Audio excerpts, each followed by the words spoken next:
नमस्कार दोस्तों, आज एक ऐसी माँ की दर्द भरी कहानी लेकर आया हूँ, जिसे पढ़कर आपके अंदर का प्रेम जाग उठेगा। दोस्तों, माँ शब्द ही अपने आप में बहुत बड़ा है, जिसके बिना दुनिया अधूरी सी लगती है। इस माँ शब्द में स्नेह, ममता, प्रेम, त्याग, बलिदान, तपस्या, सहयोग, समर्पण आदि न जाने कितनी ऐसी अनेकों विशेषताएं छुपी हुई हैं, जिसे बयां कर पाना संभव नहीं है। माँ ममता की मूरत होती है। माँ जो आपको न सिर्फ जन्म ही देती है, बल्कि आपके जीवन को भी संवार देती है।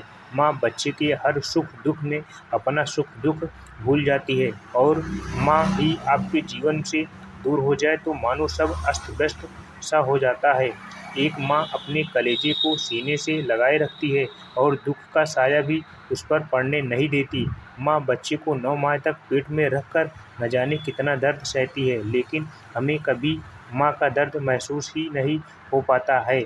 माँ के लिए बेटा हमेशा बच्चे की तरह ही होता है, चाहे बच्चे कितने भी बड़े क्यों ना हो जाएं। माँ हर दिन, हर समय, हर पल अपने बच्चों के लिए सोचती और चिंतित रहती है, लेकिन आजकल के बच्चे अपनी माँ का दर्द नहीं समझ पाते। माँ हमेशा अपने बच्चों का बचाव करती है, किंतु बुढ़ापे में उस माँ की रक्षा के लिए उसका बेटा खड़ा नहीं होता है। फिर भी उस माँ के दिल में अपने बच्चे के लिए प्रेम और ममता ही उमड़ती है। आज हम आपको ऐसी माँ के बारे में बताएंगे, जिसने अपने सपनों को अपने बच्चे के भविष्य के में देखा है, अपनी ज़िंदगी दांव पर लगा करके अपने बच्चे को जन्म देती है। लेकिन दोस्तों, कहानियाँ तो आपने बहुत सुनी होंगी, लेकिन कभी मन में विचार कीजिएगा कि आखिर हमारे अंदर ज़रूर बदलाव आएगा और आप अपने माता पिता का सहारा बनोगे।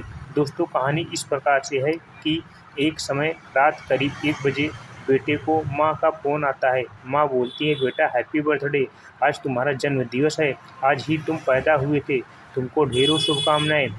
बेटा माँ से कहता है कि माँ, ये कोई टाइम है फ़ोन करने का? रात को 1 बजे हैं, आप सुबह तक इंतज़ार नहीं कर सकती थी?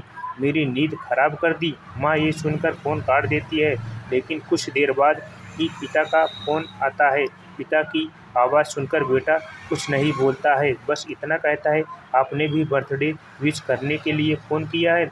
नहीं, मैंने बर्थडे विश करने के लिए फ़ोन नहीं किया है, बल्कि मैंने तो तुमसे माफ़ी मांगने के लिए फ़ोन किया है। तुम्हारी माँ ना समझ है, ना कुछ नहीं समझ पाती।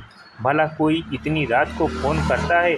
बेवकूफ़ है ना, उसे पता नहीं कि तुम गहरी नींद में होगे। लेकिन एक दिन बताऊं, तुम्हारी तो एक ही दिन नींद खराब हुई है, और मेरी तो साल में 365 दिन हर रात 1 बजे तुम्हारी माँ उठ कर के नींद खराब करती है और कहती है कि इसी समय हमारे बेटे का जन्म हुआ था, बर्थडे विश करती है। पिता फिर से कहते हैं, जानते हो, जब तुम्हारा जन्म हुआ था तो तुम्हारी माँ ने अपनी जान की परवाह न करते हुए तुम्हें इस दुनिया में लाने को कहा, क्योंकि डॉक्टर ने साफ कह दिया था कि इसमें माँ की जान भी जा सकती है। लेकिन तुम्हारी माँ ने अपनी जान की परवाह नहीं की और मुझसे बार बार कहती रही कि सुनो, अगर डॉक्टर कहे कि दोनों में से एक ही बचेगा तो तुम मेरे बच्चे को ही बचाना। और मेरे से जब डॉक्टर ने साइन करने के लिए कहा तो मैंने भी काँपते हुए तुझे ही बचाने को कहा, और तू कहता है कि माँ ने तेरी नींद खराब की। सो जा बेटा, अब तेरी माँ कभी तेरी नींद खराब नहीं करेगी। और फ़ोन काट देते हैं। तब बेटा सोचता है, अरे मैंने ये क्या कर दिया? जिस माँ ने मेरे लिए इतना बलिदान दिया, मैं उसी के उपकारों को भूल गया। क्या मैं आज इतना बड़ा हो गया हूँ? उसे रात भर नींद नहीं आती और सुबह दौड़ता हुआ घर पहुँचता है और माँ के कदमों में गिर जाता है। माँ, मुझे माफ़ कर दीजिए, ये मैंने क्या कर दिया? पिता बेटे से कहते हैं, जा तू यहाँ से, मेरे कंधों में जब तक ताकत है तब तक मैं तेरे माँ की सेवा कर सकता हूँ। माँ कहती है, माफ़ी तो मांग रहा है जी, मान लीजिए ना। पिता बोले, देखा, ये होती है माँ, बेटे की लाख गलती होते हुए भी अपने बच्चे का बचाव करती है। अरे माँ के जैसा हृदय तो इस दुनिया में किसी का नहीं है। कितना दर्द और दुख सहती है, फिर भी अपने बच्चों की खातिर कभी थकती नहीं है। माँ तो बच्चों की रक्षा के लिए खुद की जान भी दांव पर लगा देती है। दोस्तों, आशा करता हूँ आपको हमारी कहानी पसंद आई होगी। कहानी पसंद आई हो तो वीडियो को लाइक करें, चैनल पर नए हो तो चैनल को सब्सक्राइब करें और नोटिफिकेशन बेल को ज़रूर दबाएं, ताकि अगली अपडेट सबसे पहले आपको मिले।